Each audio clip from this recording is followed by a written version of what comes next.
ser que eu não me entregue até lá, pode ser que eu me desintegre até lá, pode ser que eu não sossegue até lá, pode ser. E até lá, pode ser que eu me desespere até lá, pode ser que tu não me espere até lá, pode ser que tu me renegue até lá, pode ser. E até lá, pode ser que eu não me entregue até lá, pode ser que eu me desintegre até lá, pode ser que eu não sossegue até lá, pode ser. E até lá, pode ser que eu me desespere até lá, pode ser que tu não me espere até lá, pode ser que tu me renegue até lá, renegue até lá, renegue até lá, pode ser.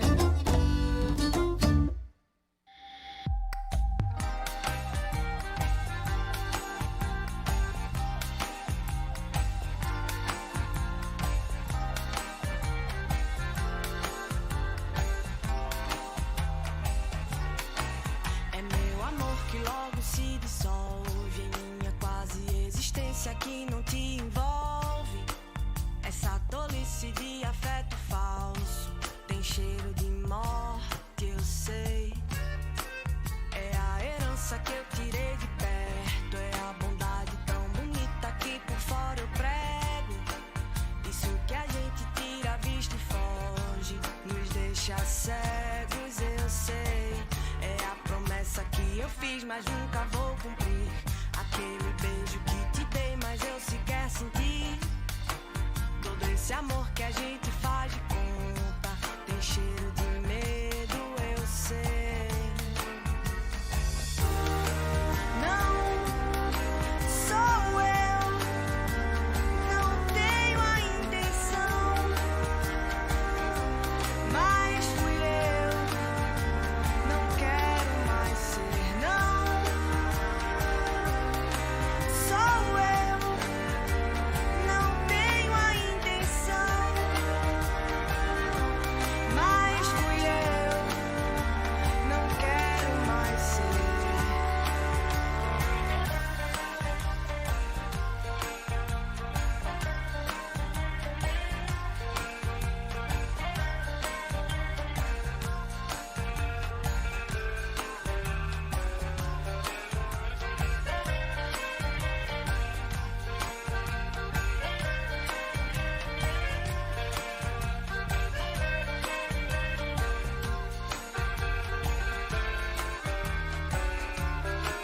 É meu amor que logo se dissolve, minha quase existência que não te envolve.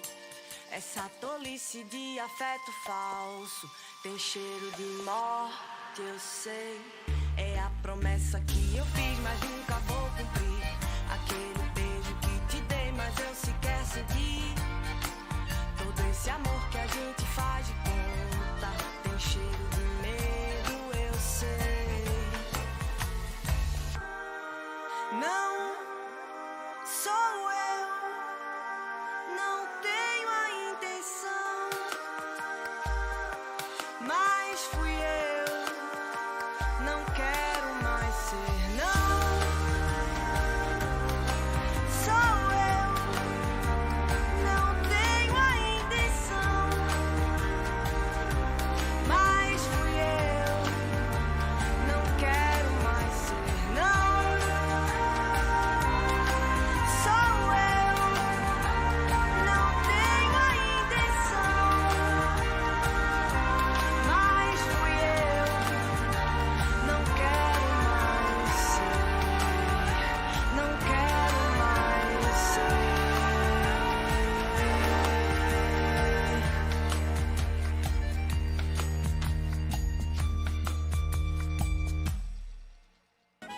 Este foi o Som do Brasil de hoje, na manhã da Universitária.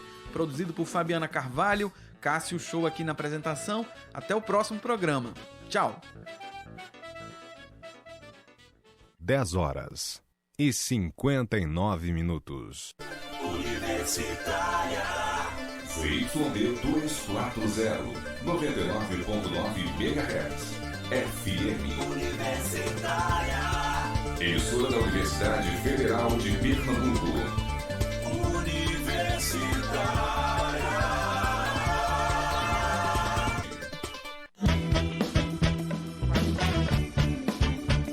Universitária FM, Agenda Cultural. O espetáculo Um Minuto para Dizer Que Te Amo segue em cartaz com sua 5ª temporada no Teatro Apolo, localizado no bairro do Recife, a partir das 7h30 da noite. A peça retrata a vida do pianista Lúcio e sua trajetória marcada pelo Alzheimer. Ingressos à venda na plataforma Simpla. Nesta quinta, os músicos Jean Ramos e Vinícius Barros se apresentam a partir das 8h30 da noite no Café Liberal, localizado no bairro do Recife. Durante o evento, os artistas pretendem mostrar através da música as ligações com suas origens e ancestralidades. Ingressos à venda na hora e local do evento.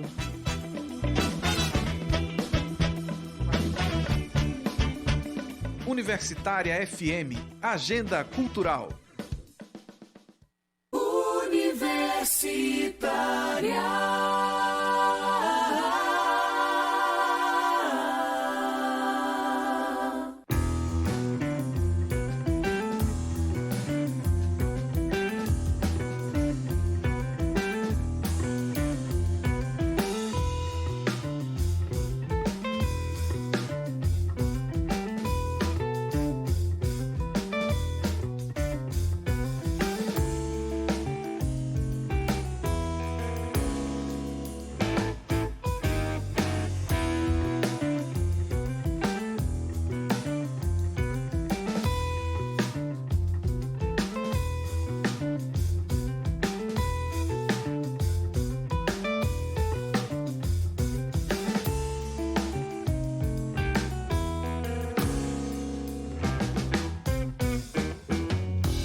Programa Fora da Curva, jornalismo, crítica e diversidade. Olá para você que nos acompanha pela Universitária FM 99.9, a nossa rádio pública. Começa agora mais uma edição do programa Fora da Curva. Também estamos no ar pela Rádio Universitária Paulo Freire, 820 AM. Eu sou Débora Brito, jornalista da Marco Zero Conteúdo, portal de jornalismo independente e investigativo.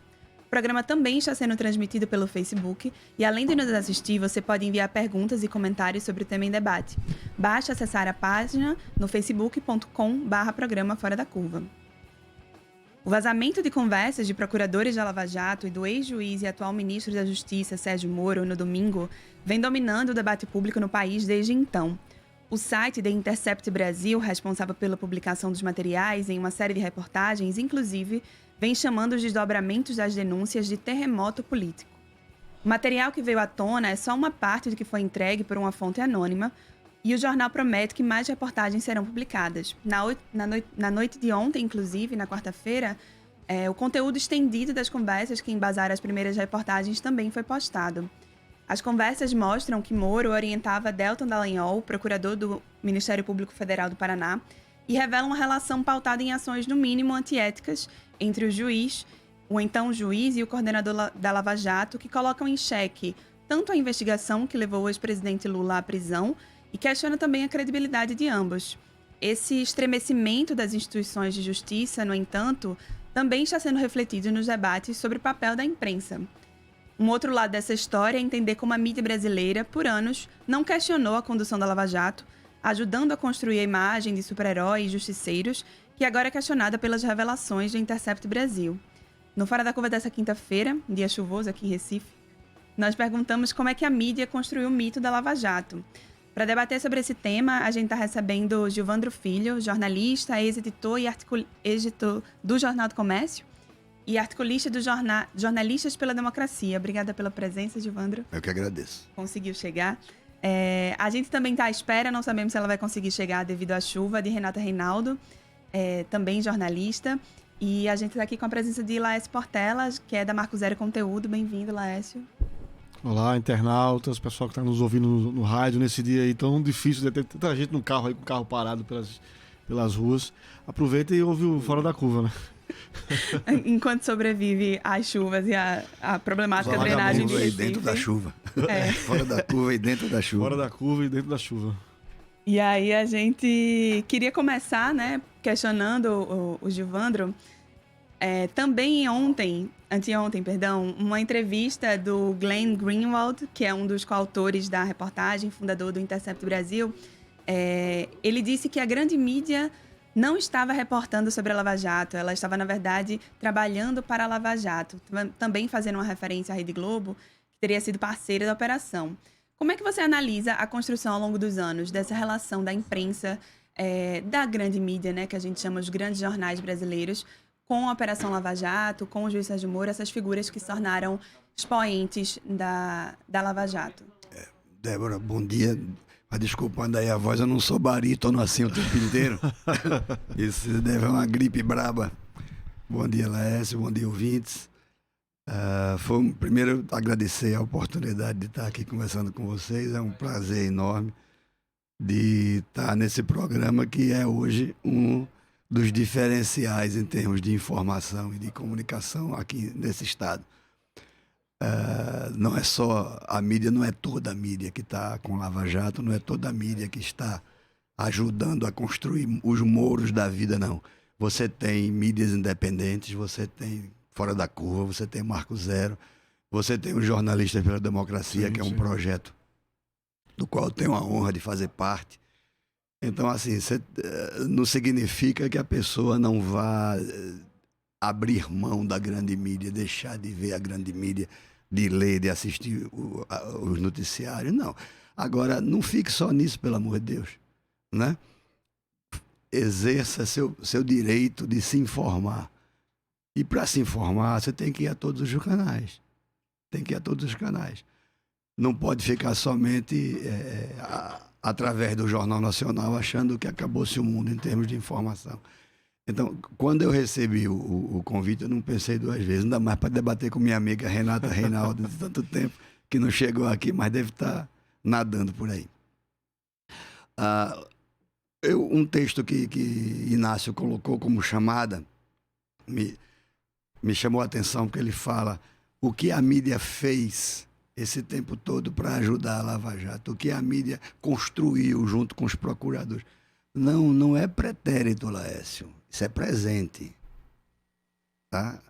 A gente não está falando em pretérito aqui. A mídia não fez, a mídia não construiu, a mídia não exerceu, a mídia não militou. Quando a gente fala da grande mídia, a mídia está militando, está exercendo e está promovendo.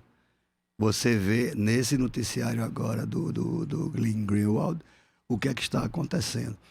Está havendo uma inversão de fatos muito séria, capitaneada pela TV Globo, pelo Jornal Nacional, em que a chamada do Jornal Nacional não são as denúncias contra Moro e contra Dallagnol. As chamadas do Jornal Nacional, elas são hoje a ação de hackers que entraram, que cometeram um crime, que fizeram esse crime contra a segurança nacional, porque grampearam, porque viram as conversas do ministro da Justiça. E que isso é um caso muito sério e que isso é um caso que deve ser apurado. É sério, deve ser apurado, lógico. Como é sério, deve ser apurado o vazamento das informações dos telefonemas de Lula e de Dilma. Tem que ser apurado o que se fez com o outro lado durante todo esse tempo. O que vem se fazendo desde 2014, 2015. Desde que perderam a eleição e não aceitaram. Então, assim, o papel da mídia não foi ruim, não foi...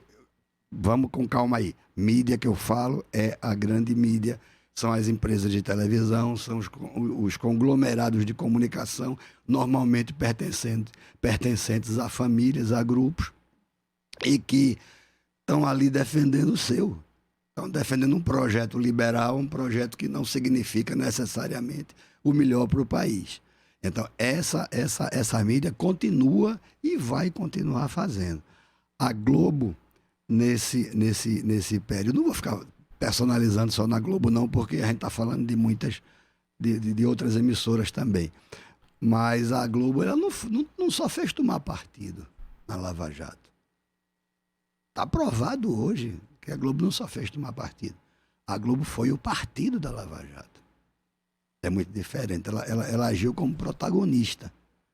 Ela agiu como protagonista. O Jornal Nacional, sobretudo, a Globo News e seus debatedores, sobretudo. Então, assim, agora, existe um papel nocivo, um papel daninho, mas existe também o outro lado do pessoal que quer realmente dar informação. E de que quer dar o outro lado é natural. É natural. Não porque a imprensa independente toma partido da oposição, toma partido de Lula. Não é que tome partido. É porque você não pode viver a vida toda... Desculpa a minha voz. Você não pode viver a vida toda se pautando somente pelo que está na televisão. Se pautando somente pelo que você abre o jornal nacional ou local e lê o que está ali, os editoriais, os comentários, os debates das rádios nacionais e locais. Então você tem que ver isso com uma visão muito crítica. E você tem que abrir seus olhos para outro tipo de mídia também. Ô Gil, deixa eu perguntar uma coisa. Pela tua experiência, inclusive, editor durante muitos anos de política do Jornal do Comércio, depois você montou, na verdade, Gilvando está aqui na nossa frente, é o cara que montou, estruturou o JC Online. Eu ajudei a fazer. Ajudou.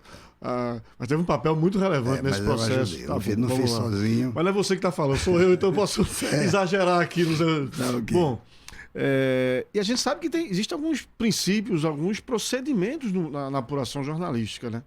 Eu queria que você, a partir da tua experiência, assim, avaliasse jornalisticamente para o nosso ouvinte, internauta, entender um pouco como é que funciona esse bastidor. Quer dizer, por que isso, né? Na Lava Jato, muito frequentemente, documentos, relatórios, as delações, né? Parte das delações vazavam, entre aspas, né? Eu diria que chegavam às redações a conta-gotas.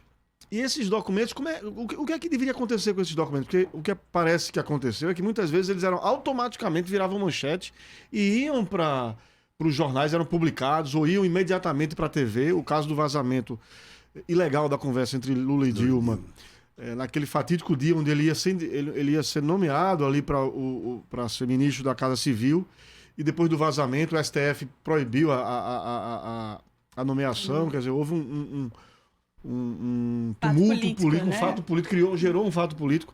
Quais seriam os procedimentos assim corretos do ponto de vista jornalístico a partir de informações que chegassem do Ministério Público ou da Justiça? Quer dizer, você não simplesmente é um copiador de dados que chegam à redação. Tem um processo de investigação que devia ter sido realizado, né? Claro. Essa questão dos vazamentos é feita a definição clássica de democracia de Milor Fernandes, né?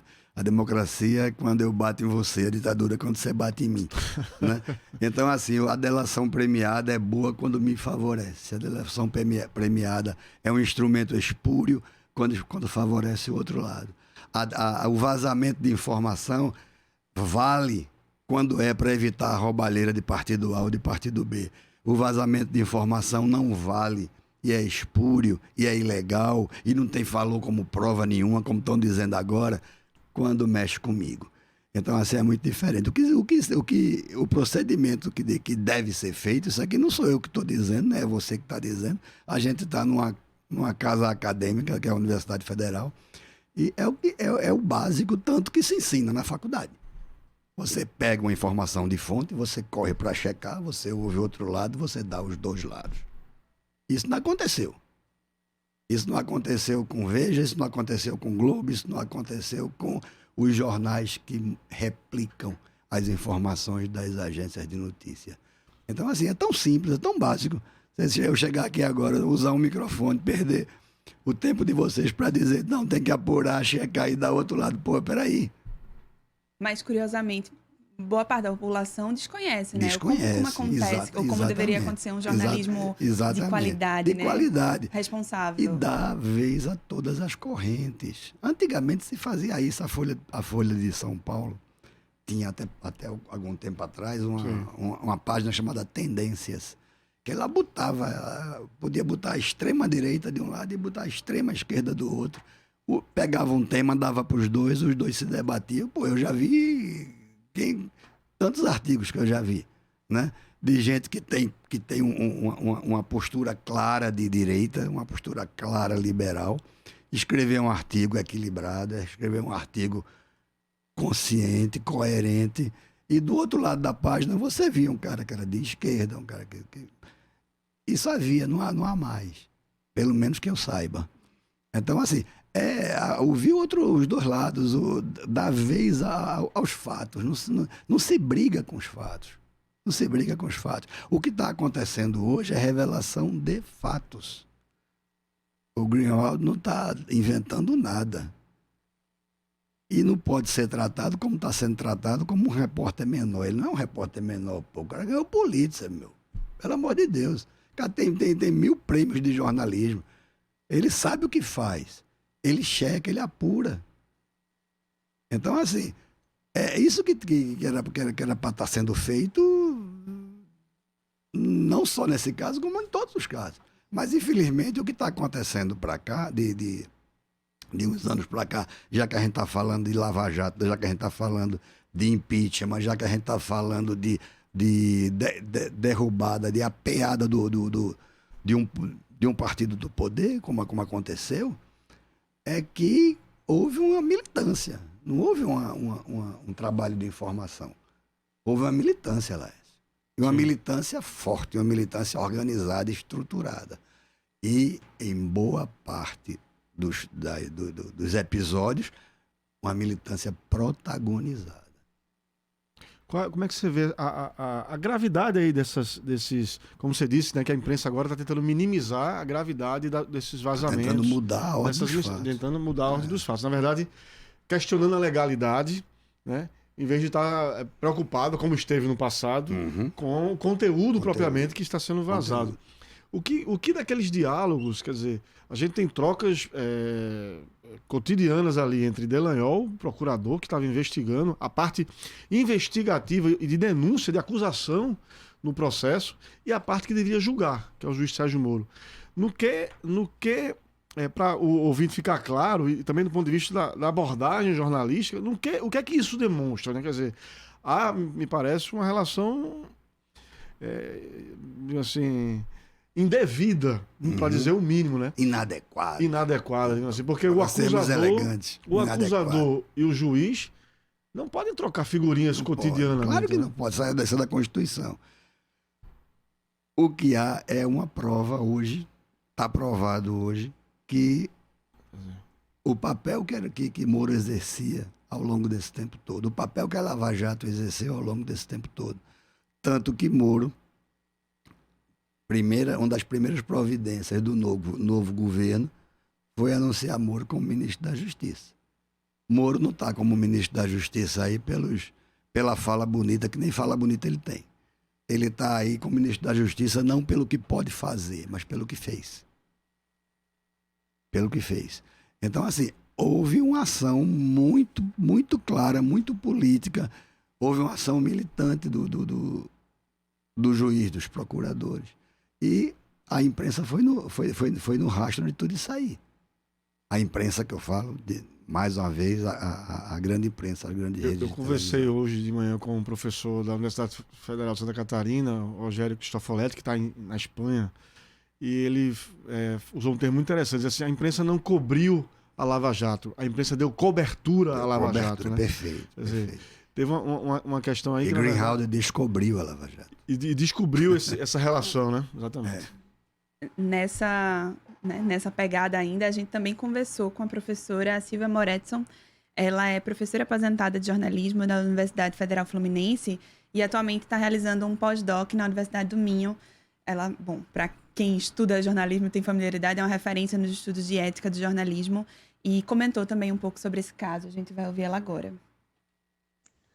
Bom, eu acho que a primeira coisa que se pode dizer, eu vou fazer minhas as palavras do Pedro Estevão Serrano, que é um jurista, um dos mais celebrados juristas brasileiros, né, professor de Direito Constitucional, e ele declarou, em relação a essas informações que o Intercept começou a divulgar no domingo, ele diz assim: o que era uma crítica teórica feita por acadêmicos, crítica jurídica feita por juristas e crítica política realizada por determinados segmentos se transformou em prova e no maior escândalo do judiciário brasileiro.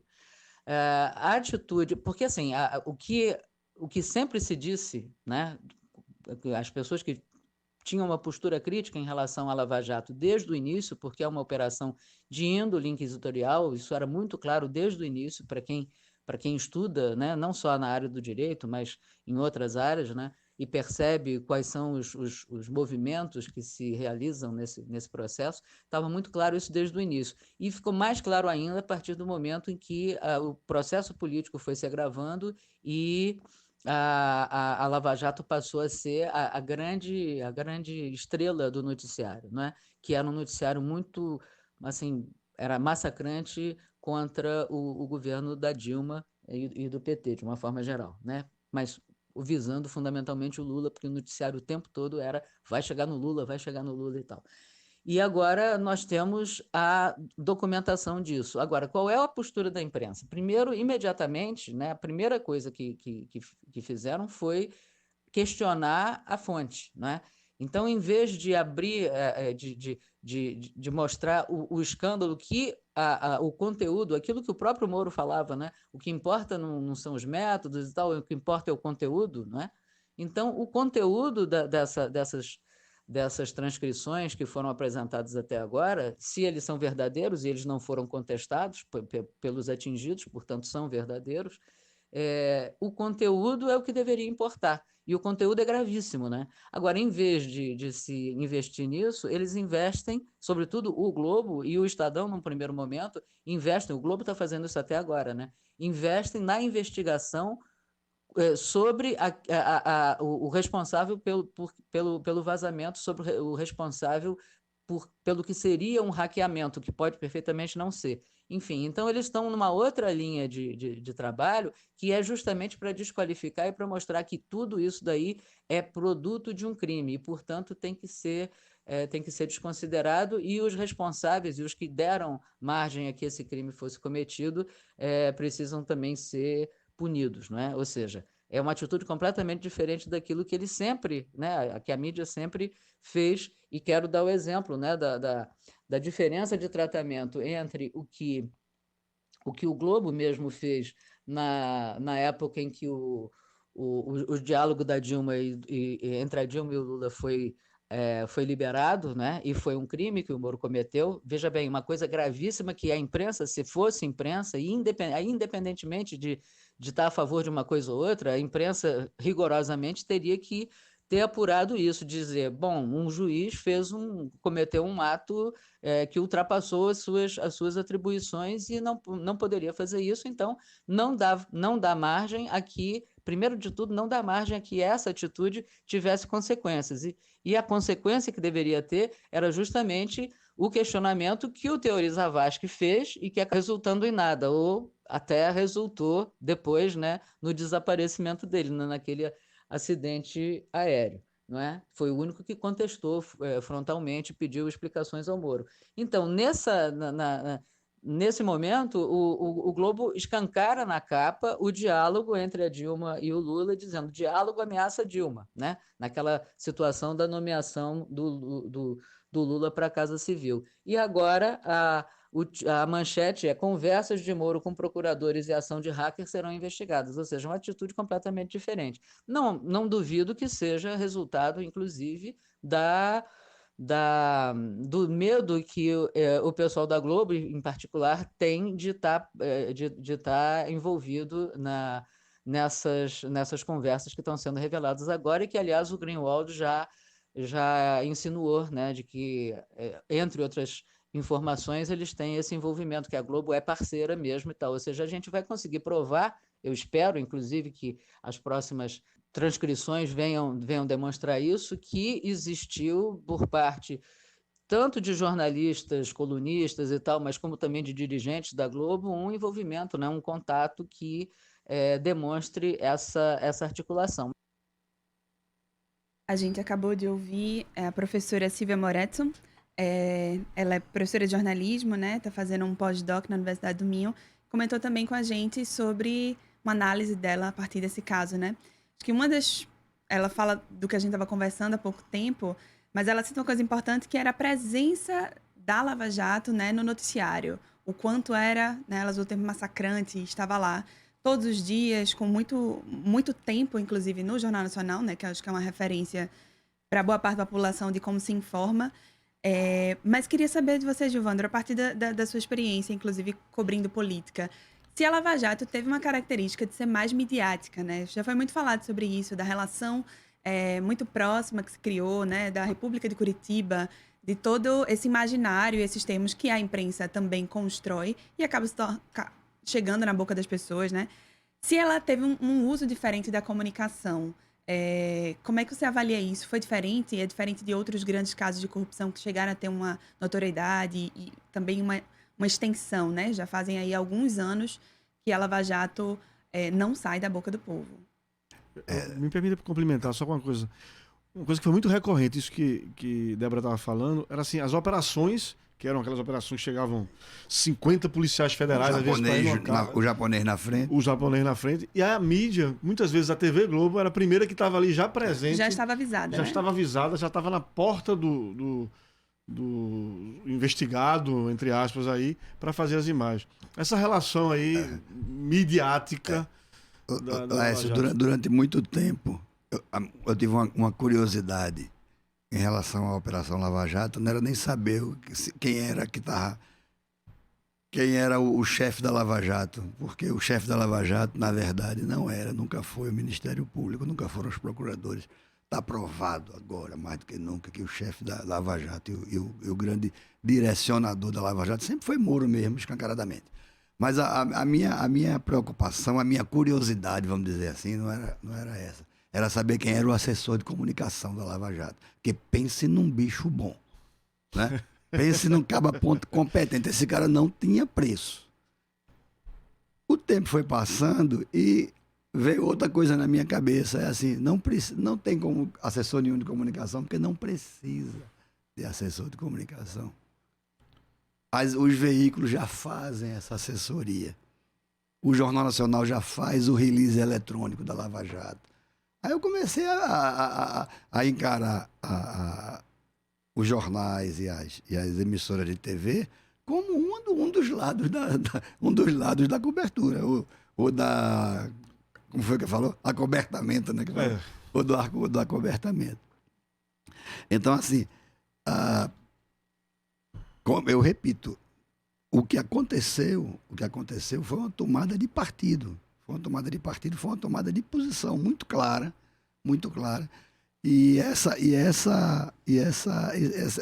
balança caindo toda para um lado, que foi o noticiário da televisão, fez a Lava Jato. Você vê, pense aí quantas vezes você viu uma derrubada de pauta do Jornal Nacional, uma derrubada de pauta da Globo News para ficar dando somente uma operação da Lava Jato, ou as operações da Lava Jato, durante 24 horas, com os meninos da Globo News, tudo comentando aquele negócio, fazendo o que estavam comentando, e a gente fazendo o que estava entendendo. E o tempo político, né? Porque assim, as ações, as operações, as divulgações das delações obedeciam também ao tempo político. Existia uma estratégia, sempre existiu.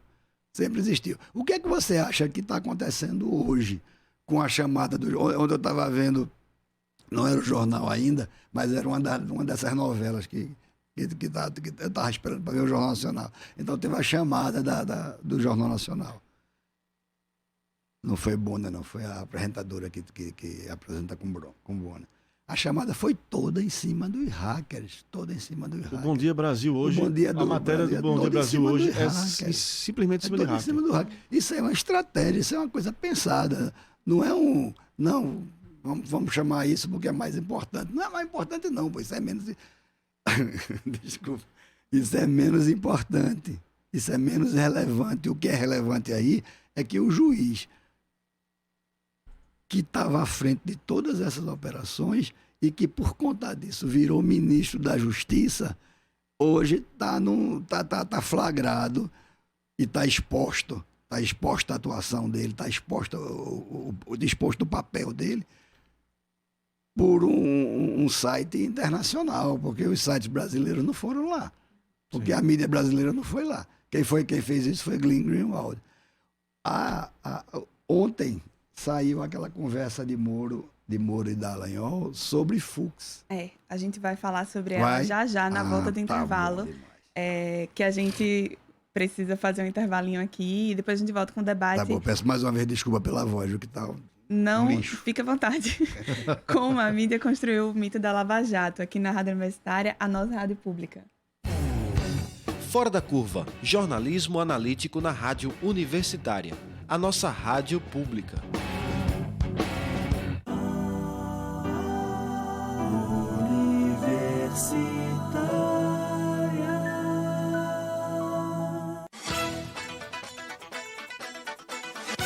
Fim de noite especial no domingo da Universitária FM.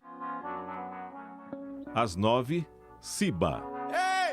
Venha para nossa congregação. O barato é pesado. Pra entrar não paga nenhum tostão. 10 horas, Boca Livre. Na viola eu carrego o mar do meu bem-querer. E às 11 horas, espaço aberto para música colombiana. Estemã. Ay, este pobre corazón, ni tan pobre ni en dolor, solo quiere palpitar. Fim de noite especial no domingo da Universitária FM. Não coloque a sua vida em risco. Faça parte do movimento Vacina Brasil contra a gripe. Gestantes, mães com até 45 dias de pós-parto, crianças de 6 meses a menores de 6 anos, pessoas com mais de 60 anos, pessoas com necessidades especiais ou com doenças crônicas, professores e profissionais de saúde devem ser vacinados. De 22 de abril a 31 de maio, procure uma unidade de saúde e leve a caderneta. Saiba mais em saude.gov.br/Vacina Brasil. Ministério da Saúde, Governo Federal. A Rádio Universitária FM apresenta, dentro das comemorações dos seus 40 anos, a série especial Fernando Pessoa, Poemas Curtos.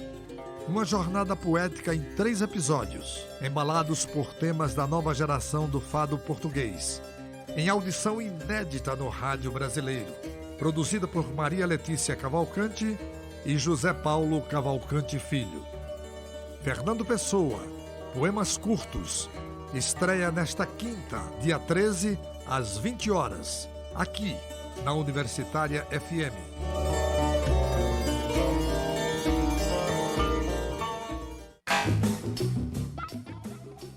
Todo sábado às 19 horas. Programa Na Agulha, com Marco Delata e Rodrigo Pires. Trazendo o chiado do vinil, em pérolas garimpadas, diretamente na discoteca da Rádio Universitária, 99.9 FM. Embarque nesse trem azul, e curta essa paisagem insonora.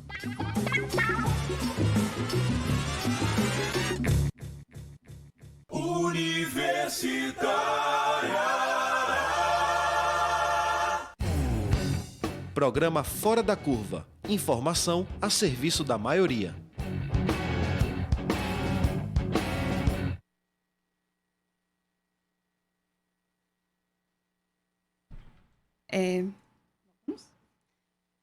Fora da Curva está de volta com jornalismo, crítica e diversidade. E hoje o tema do programa é como a mídia construiu o mito da Lava Jato. A gente está agora ao vivo com o professor e advogado João Paulo Alain. Bom dia, professor. Está nos ouvindo?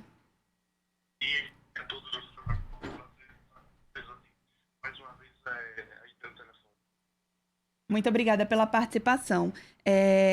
Professor, a gente está aqui discutindo com o Gilvandro Filho, que é um jornalista experiente, mas a gente queria também uma opinião a partir do ponto de vista jurídico, né, sobre o caso do Intercept Brasil, das revelações que foram feitas a partir do vazamento de informações das conversas com o ministro Sérgio Moro e os procuradores da Lava Jato, e saber como que fica do campo jurídico essa relação do direito à informação, do interesse público, do fazer jornalístico e também do direito à fonte.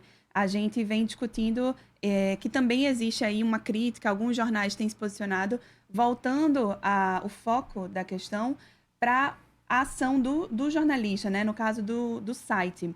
Como é que se fica no campo jurídico? Existe alguma possibilidade de uma perseguição, uma criminalização também dos jornalistas? Veja, aqui tem várias questões aqui que a gente precisa analisar. Primeiro, né, é claro que a gente vai perceber a partir de agora uma disputa muito intensa da narrativa, né, acerca da forma como se obteve essas informações conseguidas. Então, é claro que aqueles entre a licitude e a legitimidade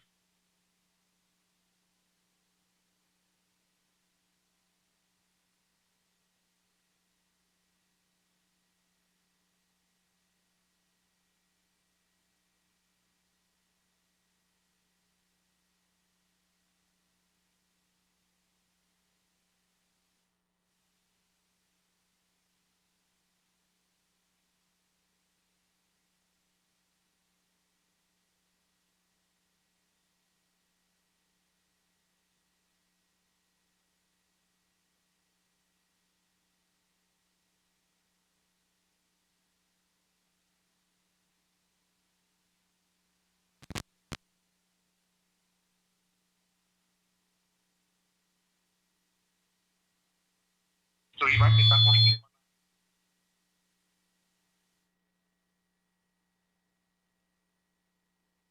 tentar entender que, independentemente da forma como isso tenha sido obtida, isso já é o suficiente, é material suficiente para que sejam abertas investigações, né, no âmbito da própria Polícia Federal, enfim, e nas instituições, né, enfim, previstas pelo ordenamento jurídico brasileiro para a apuração de casos dessa natureza. Então, né, os fatos que estão ali narrados, independentemente de tenham não ser utilizados, enfim, em uma dimensão processual, eles já são suficientes, né, para chamar a atenção das autoridades do país, no sentido de que alguma coisa estranha aconteceu, né? Então, uma outra discussão é de saber em que medida isso pode ser utilizado como prova no curso de um processo, né? Porque sejam provas, enfim, ilícitas, enfim, provas ilegais, provas obtidas, enfim, a partir de formas, enfim, que o ordenamento jurídico não consagra. Bom, a doutrina, a jurisprudência dominante do Brasil aponta no sentido de que essas provas, né, mesmo que obtidas de forma ilícita, elas podem ser utilizadas sempre em benefício do réu. Né? Talvez elas não sirvam para a acusação. Talvez isso não seja suficiente para, por exemplo, do ponto de vista da configuração do argumento jurídico, para que a gente tenha, enfim, né, algo que venha acusar, algo que venha, enfim, incriminar alguém efetivamente. Mas do ponto de vista da defesa, né, da possibilidade de utilização, enfim, dessas provas pela defesa, é ampla a possibilidade já que o ordenamento jurídico brasileiro coloca de forma muito clara que existem valores que são superiores, né? Nesse caso aí, a própria liberdade, né, de uma pessoa que esteja sendo perseguida de forma indevida, de forma injusta, mesmo pelos órgãos do próprio Estado. Então, eu acho que muitas coisas vão aparecer ainda, muitas coisas vão acontecer, precisa, de certa forma, cautela, né? Para que a gente perceba efetivamente como se deu esse vazamento, se foi através de hacker, ou se foi através, enfim, de uma invasão mesmo, né, eletrônica, ou se foi através, enfim, da ação de alguém, né, pessoalmente, da própria equipe que possa ter vazado. Então, tudo isso está muito novo, está muito ainda nebuloso, né? É preciso ainda aguardar para que essas coisas se revelem. Professor, e uma outra questão, sim, final que eu posso aqui apontar é que existem também regras no ordenamento jurídico, começando pela Constituição e também pelo Código de Ética, né, jornalística, que preservam o sigilo da fonte, né? Isso é uma garantia importante. Então, não é também, me parece, uma atitude prudente desconsiderar essa garantia, enfim, da atividade, enfim, profissional de pessoas, enfim, que precisam, né, desempenhar suas atividades e precisam manter certo sigilo sobre aquelas coisas, enfim, que efetivamente chegam ao seu conhecimento, como acontece, por exemplo, com a atividade jornalística, né? E, enfim. Professor, uma pergunta. Com os vazamentos, fica muito clara ali uma relação muito direta entre o juiz e o procurador, ou seja, entre o acusador no processo e o julgador. Algumas pessoas, alguns analistas, o próprio juiz Sérgio Moro quanto o procurador Dallagnol estão minimizando isso, dizendo que esse diálogo que está ali é comum, é de praxe. Como é que o senhor avalia isso? Veja, acho que aqui também é preciso ter cautela, porque há uma certa verdade nisso que ele está dizendo. Ou seja, é comum, e isso não quer dizer que seja uma prática, enfim, desejável, mas é comum, de fato, essa conversa, né, entre promotores, juízes, advogados e tal. O problema é que existem limites para isso, né? O fato das pessoas, enfim, se cumprimentarem, eventualmente conversarem, conviver nos mesmos espaços, etc., não significa, por si só, né, esse fato, que exista uma promiscuidade, né, quanto aos diversos interesses envolvidos na relação. Mas é preciso tomar cuidado, porque isso não pode esconder, não pode servir, enfim, de escudo para práticas que são notoriamente não republicanas, como, ao que parece, vem surgindo aí nessas transcrições aí de áudios aí revelados aí pelo Intercept, pelas mensagens de texto, etc., né? Me parece que há efetivamente uma intromissão, né, indevida, né, do Poder Judiciário em atividades, enfim, próprias da acusação. O Poder Judiciário, o juiz, o magistrado, ele deve ficar equidistante, ele precisa pairar, né, sobre as partes, ele tem que ser desinteressado. Mas a partir do momento em que ele, né, enfim, termina conduzindo a acusação, né, pautando a acusação, sugerindo testemunhas, sugerindo, enfim, etapas de investigação, e enfim, né, orientando todo o processo, me parece que há algo muito além de um simples convívio, né, em espaços, enfim, republicanamente suportáveis. E acho que a gente ultrapassou determinados limites aí que precisam ser evidenciados. Muito obrigada, professor, pela participação. A gente teve no comecinho um pouco de turbulência aqui na chamada, mas acho que só contribui para o debate e a gente vai seguir aqui. E, novamente, obrigada. Tá bom, eu que agradeço aí. Bom dia aí nesse dia chuvoso aí. Bom dia para todos. Bom dia. Gilvan, se me permitir trazer aí o debate de novo para a seara da mídia, digamos assim, né? Acho que no intervalo a gente estava conversando um pouco. Tem um tema que é meio tabu quando a gente conversa sobre mídia, que é tratar da figura dos jornalistas, dos repórteres, dos jornalistas, de quem está dentro das redações. Porque a gente está falando aqui, muitas vezes você trouxe aí esse engajamento da mídia, a Silvia Moretson também falou disso, o engajamento da mídia na pauta da Lava Jato, né? No entanto, e quando a gente fala sobre isso, a gente está falando, a impressão que a gente está falando é sobre os donos, os patrões. Mas tem um ferramental ali, quer dizer, o jornalista que está na redação, ele também está ali produzindo conhecimento, conteúdo que corrobora essa posição, digamos assim, dos patrões, né? Como é que você vê isso no cotidiano? É possível uma redação, é possível um trabalho jornalístico que tensione pelo menos para dentro das redações? Afinal de contas, a gente tem um código de ética, né? A gente tem procedimentos de apuração que têm sido recorrentemente desrespeitados. Como é que você vê essa relação do ponto de vista do jornalista? Usando o código de ética que você mencionou, né? Existem maneiras e maneiras de se dar a notícia, maneiras e maneiras de se apurar a notícia. Quem bota a cara na televisão às 8 da noite não é Luiz Roberto Marinho. Quem bota a cara na televisão é William Bonner. É ele que aparece. Então, assim, cabe a ele determinar os limites que ele tem de comprometimento e de desgaste de sua própria imagem. No jornal, a mesma coisa. Quem assina a matéria não é o dono do jornal. Quem assina a matéria é o repórter, é o jornalista. Então, assim, ele tem que ter um discernimento grande para o que é que ele quer fazer da profissão dele e que papel ele quer ter. Se ele quer ser um articulista, um analista que vai pegar aquele fato e dar a visão dele, ele tem que dar a visão dele. Ele não pode se deixar manipular, se deixar levar somente pelo que está na pauta. Agora, sim, mesmo que você noticie fatos, tem como você noticiar fatos sem você se empolgar tanto com eles. O que a gente vê hoje são jornalistas, alguns jornalistas, não adianta, eu não vou citar claro. De jeito nenhum, mas assim, assumindo as ideias do patrão, assumindo as ideias do dono do jornal, mais do que o próprio dono do jornal. Então isso tem que ser uma coisa muito, muito bem pensada por quem, sobretudo quem está saindo da faculdade e quer fazer um jornalismo de mínima qualidade. Então, assim, você não pode ser mais realista do que o rei. Você sabe que você tem limite. Eu nunca tive ilusões dos meus limites dentro de uma redação. Agora, também, quando eu achei que não dava para conciliar, quando eu achei que não dava para aturar algumas coisas, eu pedi meu boné e fui embora. Então, assim, essa é a grande... É a grande barreira que se coloca para a gente.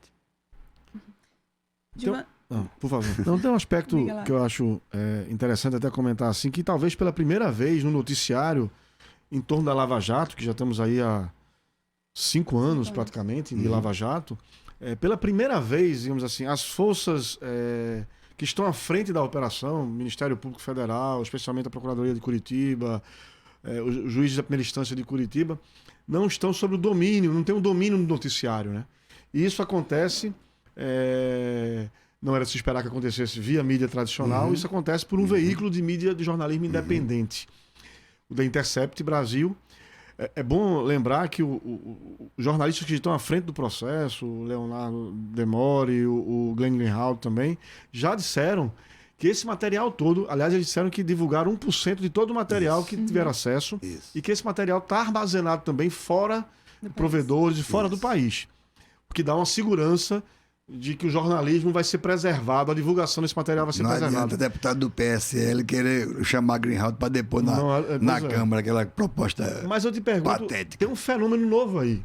A gente tem um jornalismo, ou um grupo de jornalismo, de jornalismo independente, que até pouco tempo não existia, comandando e coordenando o processo do noticiário. Pautando. Isso. Né? Pautando. Quer dizer, o jornalismo independente pautando, inclusive a grande mídia. Como é que você analisa esse cenário aí? Como é que você vê para frente?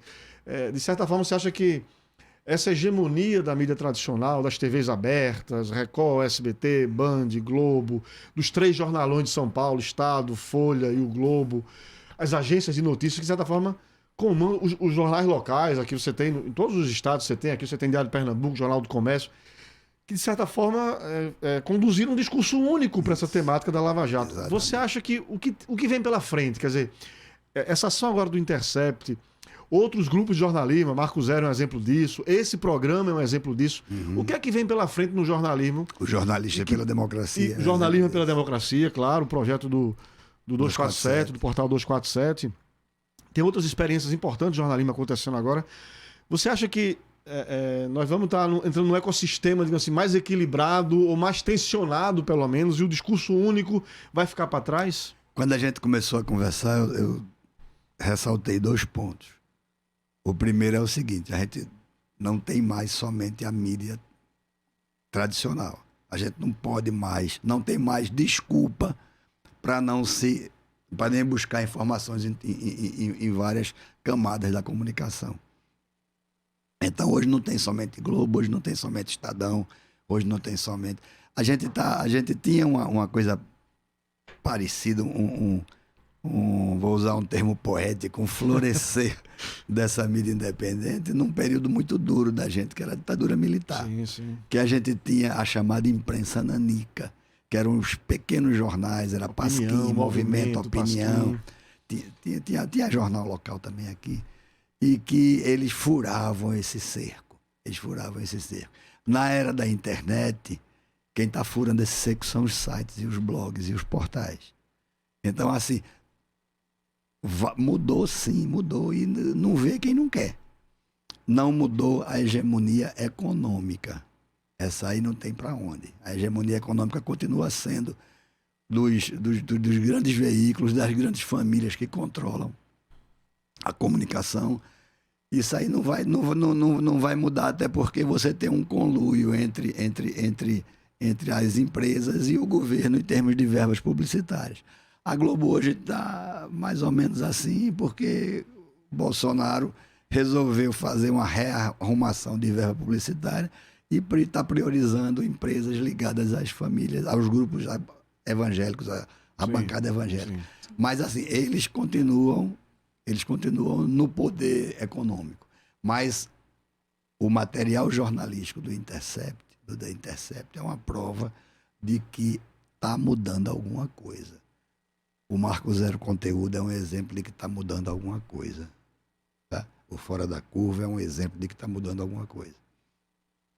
Então, assim, não há mais espaço para você não se informar e dizer que foi por falta de opção. Não, só tinha a Folha para ler, só tinha o Diário para ler, só tinha o Estado de Minas para ler, vamos dizer, para a gente sair um pouco daqui, para não ficar dizendo que a gente tá com alvos fixos, finalizando a discussão.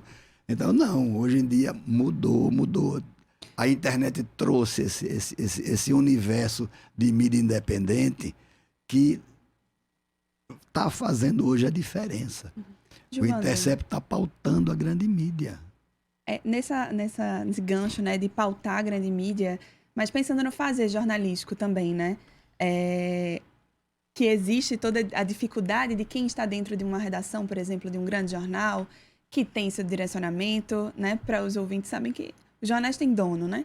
Mas você acredita que, muito se falou, né, nos Estados Unidos, depois da eleição do Trump, que o jornalismo independente, houve um crescimento lá, houve um fortalecimento dos jornais, inclusive os tradicionais, também com a característica progressista, que lá, né, eles se identificam progressistas, mais próximos ou não de um partido ou outro, e isso é algo estabelecido na sociedade americana, pelo menos, mas você acha que isso pode influenciar também ou interferir no fazer dos jornalistas, quem está no campo, né, quem está na rua, no batente, de querer fazer ou de tentar dentro das suas redações, seja onde estiverem, dentro das mídias comerciais, privadas, né, não sendo independentes, de também haver um movimento da classe jornalista, de sentir instigado a fazer um jornalismo, aquele jornalismo que é meio utópico, que a gente entra na faculdade, quero mudar o mundo, né? Quero falar coisas que vão contribuir para uma melhoria da sociedade. Você acredita que isso pode mudar um pouco esse cenário também? Na volta da entrevista com o professor, que a gente estava falando, Léo fez essa pergunta, e uma pergunta dessa, não, desculpe, abordou esse tema, e é mais ou menos aquilo ali. Você não precisa ter a ilusão de que você vai chegar no Globo, que você vai chegar no Estadão, e você vai jogar a sua pauta e vai fazer a sua pauta como você quer. Existe um domínio, existe uma linha editorial deles, e essa linha é ditada pelo poder econômico que eles exercem. Agora, nada impede, pelo contrário, tudo força a que você faça um trabalho de jornalismo minimamente decente. Como eu disse, Quem bota a cara na televisão para anunciar uma notícia não é Luiz Roberto Marinho, não. Quem bota a cara são os apresentadores. Não vou falando dos Zabona de novo, não. Sim. São os apresentadores. Então, assim, o jornalista, ele pode agir corretamente, ele deve agir corretamente, ele deve dar informação corretamente. Isso independente do patrão que ele tiver. Se ele não estiver satisfeito, se ele achar que não há como ele transpor aquelas barreiras éticas, ele não vai conseguir. E assim, aplausos para ele que não conseguiu, ele cai fora. E vai tentar participar de um projeto, de um veículo de comunicação que seja mais independente, que seja mais livre. Eu sei que a gente está encerrando aí, mas eu queria te fazer uma última pergunta, um questionamento que, assim, o interesse público desse... pelo que a gente tem pela frente aí, outras revelações vão vir, dos diálogos. O quanto você podia dizer para o nosso ouvinte, para o nosso internauta que está acompanhando aqui, o quão importante do ponto de vista de interesse público são esses vazamentos? Quer dizer, para a gente entender um outro lado, a Lava Jato não foi só uma operação anticorrupção, ela mobilizou forças políticas importantes e mudou o cenário político no Brasil, né? Interferiu no processo eleitoral. Você teve o candidato com intenções de voto, maiores intenções de voto, foi preso durante o processo eleitoral, está preso até hoje, o ex-presidente Lula. O juiz, principal julgador desse processo, hoje é ministro do governo que derrotou o PT do Lula. Muitos dizem que está aí nesse cargo para não deixar Lula sair. Para não deixar Lula sair e a perspectiva de se tornar ministro do Supremo Tribunal. O quão importante é para o nosso ouvinte, o internauta, continuar acompanhando esse processo, entendeu? E se informar sobre o que está acontecendo. Já está terminando já? Já, estamos aí finalmente. Se encaminhando. Eu pensei que ia doer mais. Primeiro, assim, não é continuar acompanhando esses vazamentos. Eu vou evitar até usar essa palavra, os vazamentos, para não me colocarem na vala comum do crime que eles acham que está acontecendo. Tá? É importante acompanhar essas revelações. O que está havendo são revelações, são coisas que a gente sabia. Eu chamo a atenção para um fato aqui, rápido, acho que dá tempo, que é o seguinte: apareceram os americanos. Quanto tempo a gente sabe, ou a gente desconfia, ou a gente imagina o papel dos americanos em toda a política brasileira, em todas essas tramas de poder? Isso desde São João Bolinha, passando pelo golpe de 64, passando por tudo, né? Os americanos apareceram nas revelações de Greenwald. Deltan Dallagnol diz claramente, questionado por Moro a respeito de uma troca de etapa, já que eles definiam a agenda do que era denunciado para o grande público ou não, ele solta uma frase que é lapidar. Precisamos combinar com os americanos. Precisamos acertar isso com os americanos. Precisamos acertar isso com os americanos. Com os americanos. Isso é para torar, meu velho.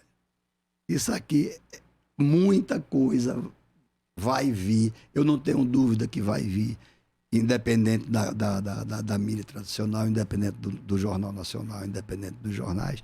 Eu não tenho dúvida que vai vir muita coisa no rastro dessa frasezinha aqui. A outra coisa é o envolvimento da Corte Maior que a gente tem. O Supremo Tribunal Federal. O que aconteceu também na citação de Fux é uma coisa seríssima. É uma coisa seríssima.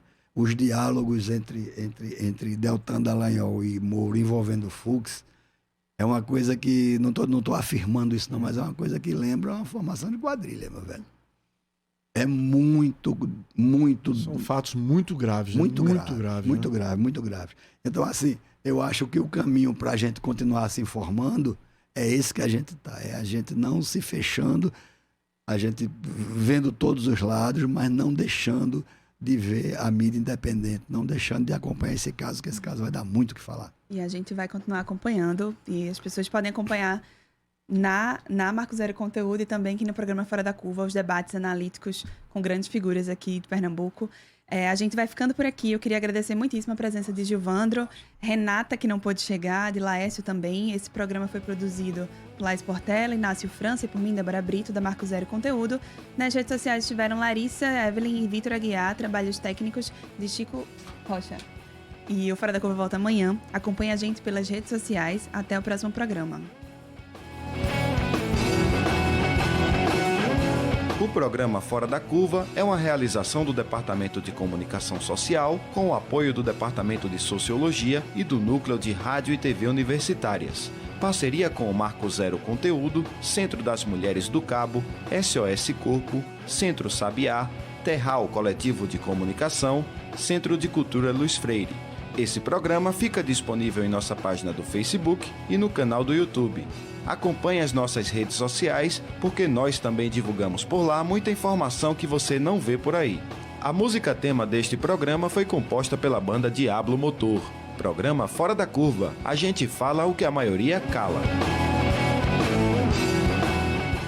12 horas.